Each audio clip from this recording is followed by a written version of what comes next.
Welcome into another episode of Tailgate Talk SEC. I am Will Thomas, Week 8 SEC preview, and this time we got to go a lot more in depth than just the football games. I'm going to start right off, wasting no time.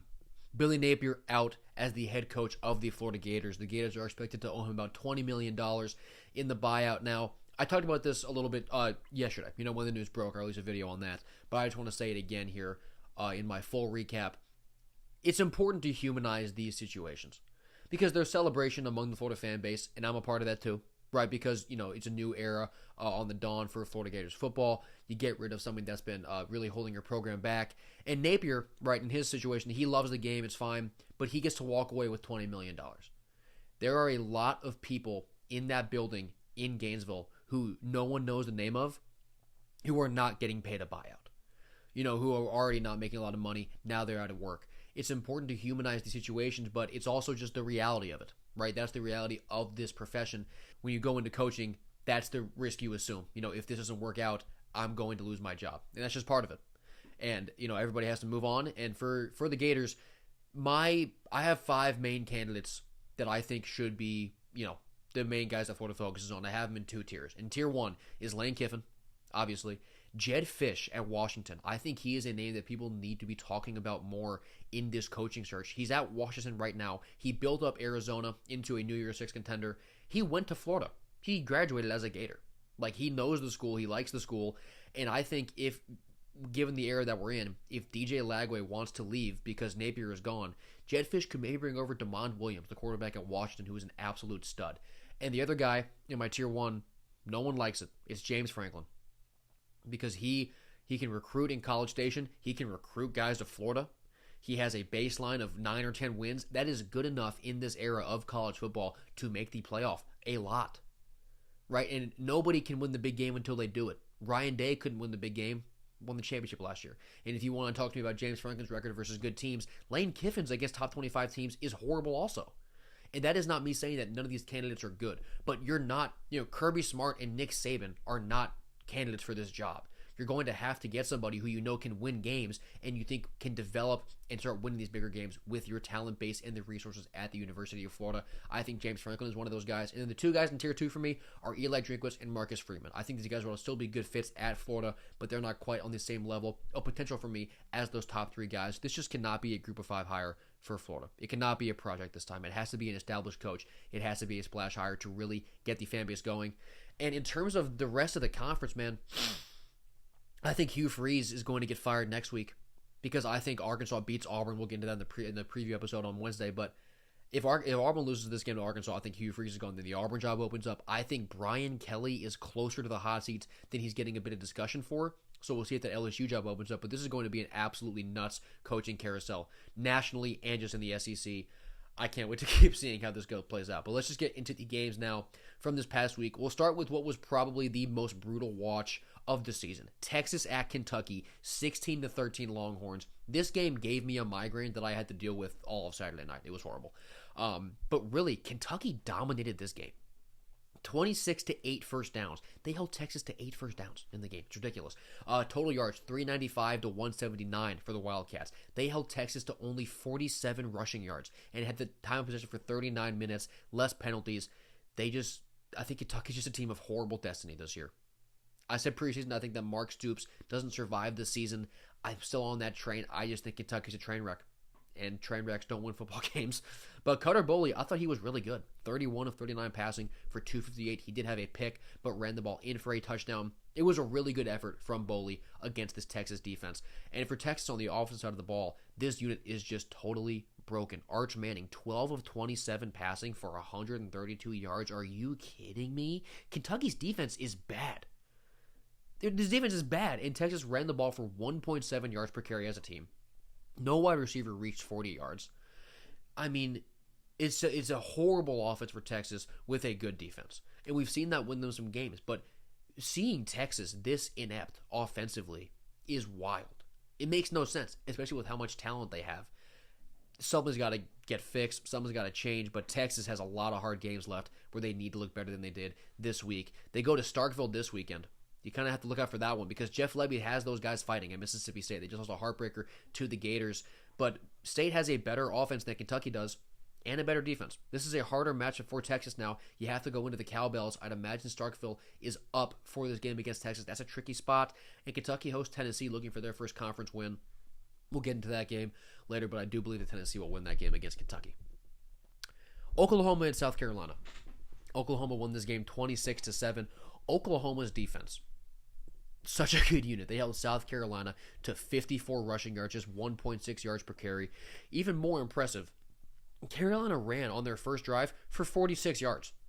After their first drive, Oklahoma held them to 8 rushing yards for the rest of the game. It's like incomprehensible what this Oklahoma defense is doing to opposing offenses. They had 6 sacks and 13 TFLs, and for the Sooners on offense, they finally ran the ball a little bit. They had 4.3 yards per carry as a team. Torrey Blaylock had 19 carries for 101 yards and a touchdown. Mateer was only 18 of 26 passing for 150 and a touchdown. It was a sluggish game where they didn't need much offense because they knew what their defense was doing to South Carolina, so they didn't want to put the ball in harm's way. Lenore Sellers, man, he was my Heisman.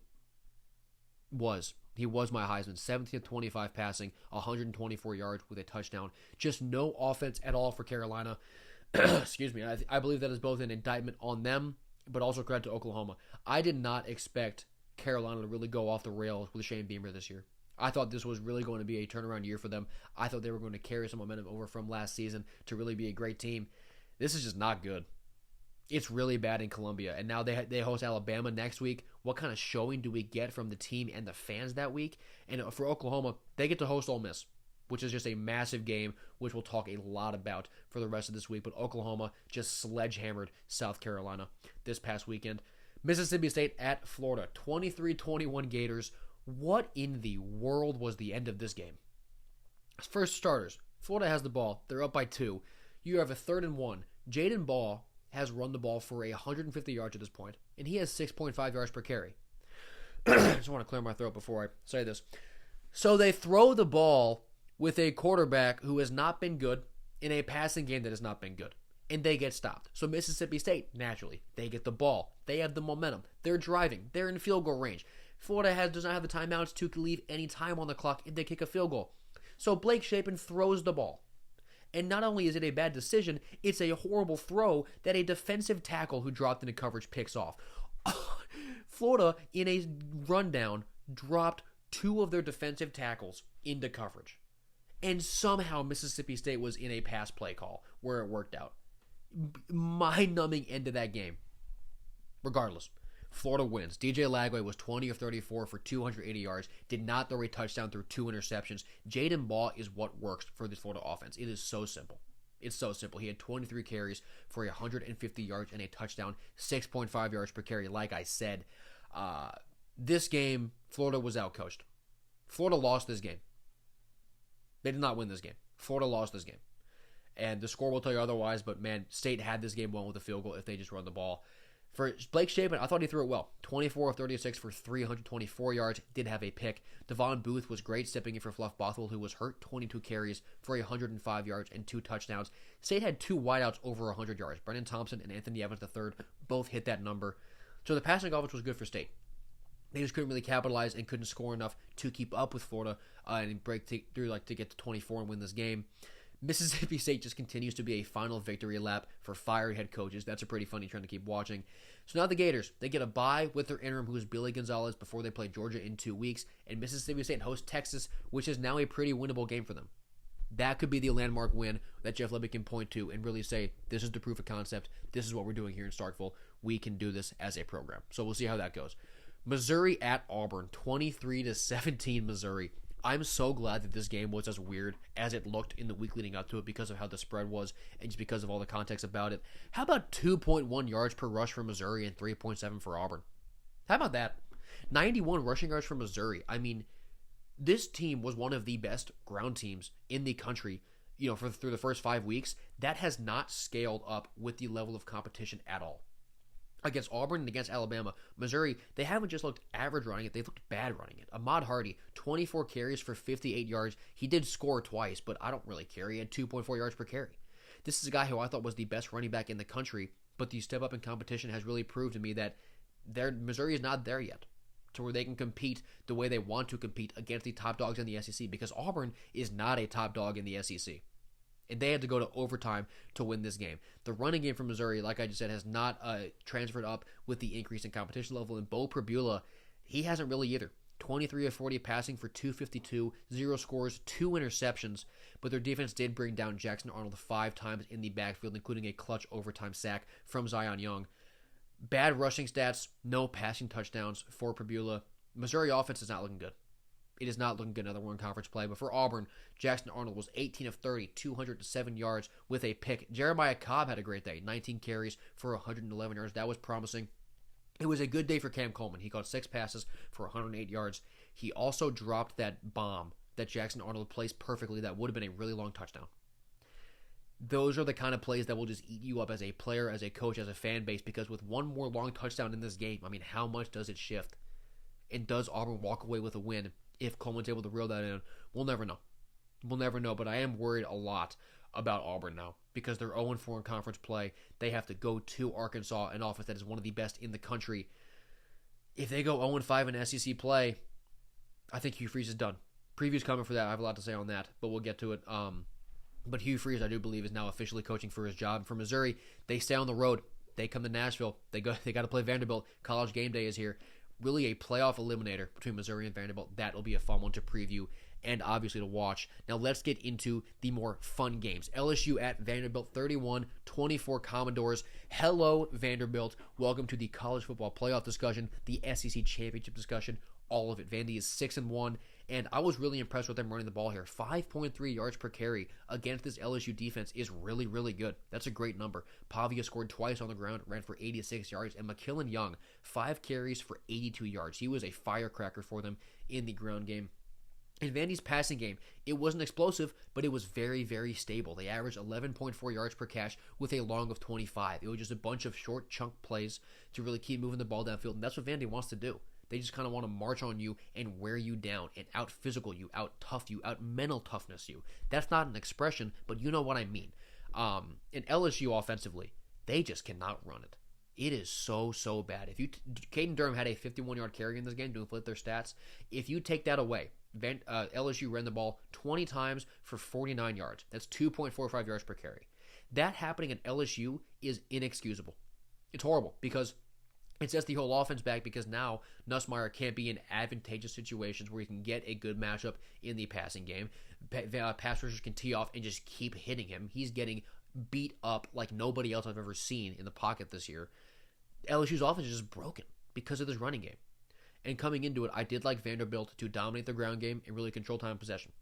The rushing stats, 239 for Vandy, 100 for LSU. Like I said, over half of that came on one carry for the Tigers, and 36 to 23 minutes in time of possession in favor of the Doors. They followed the script, and they prevailed in a big-time win over LSU.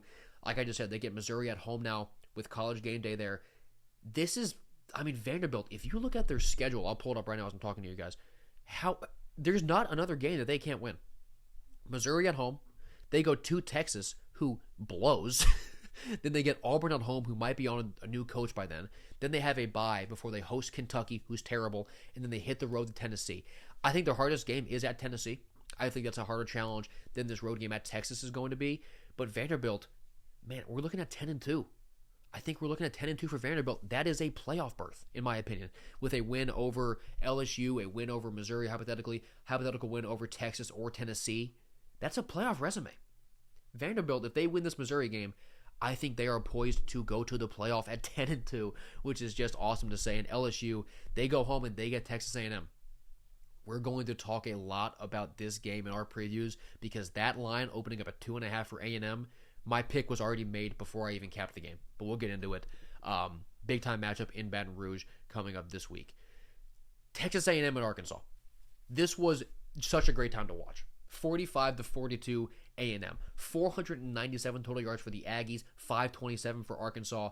Both teams combined, if the rushing stats, 7.2 yards per carry, 54 total first downs. The over was one of my best bets. Thank you very much. Marcel Reed, pretty good through the air, 23 of 32 for 280 yards and 3 scores. They had 3 players over 50 yards on the ground. Ruben Owens scored twice for the Aggies running the ball, and defensively they had 4 sacks and 8 TFLs.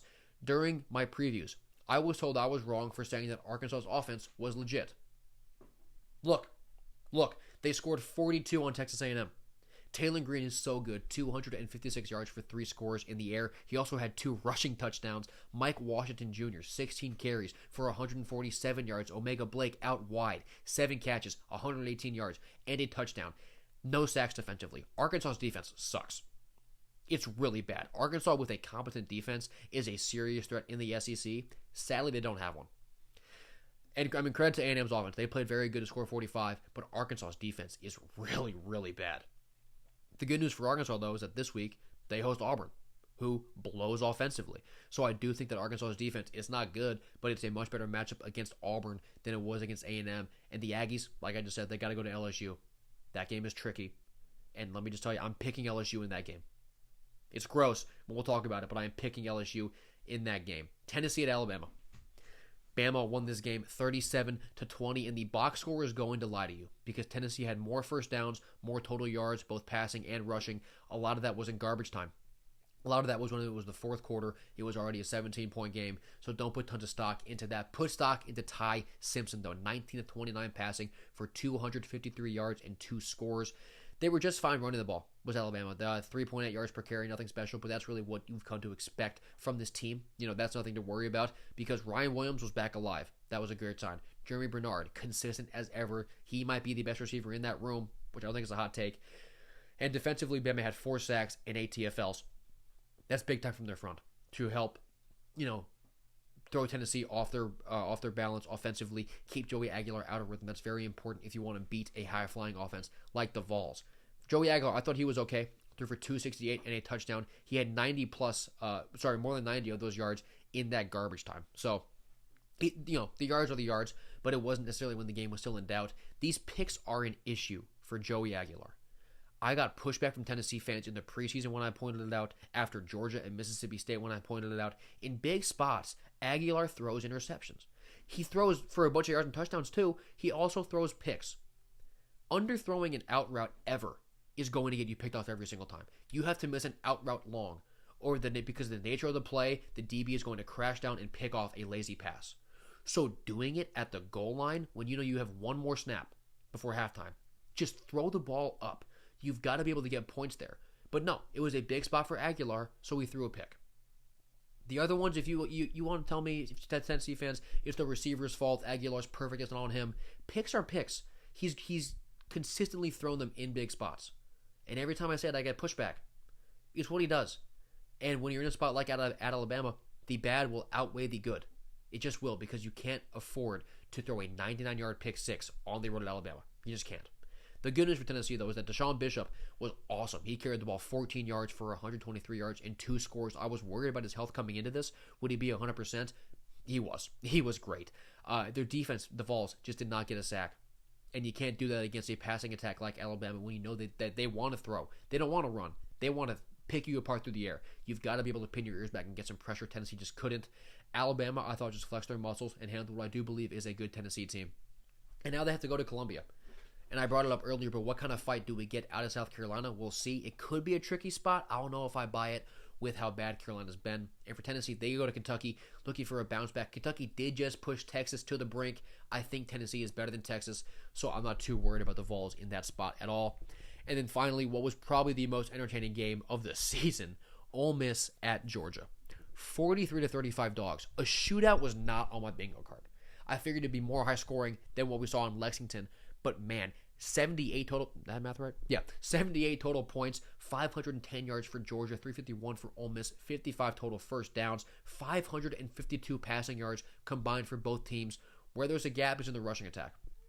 Georgia ran the ball for 221, Ole Miss only for 88.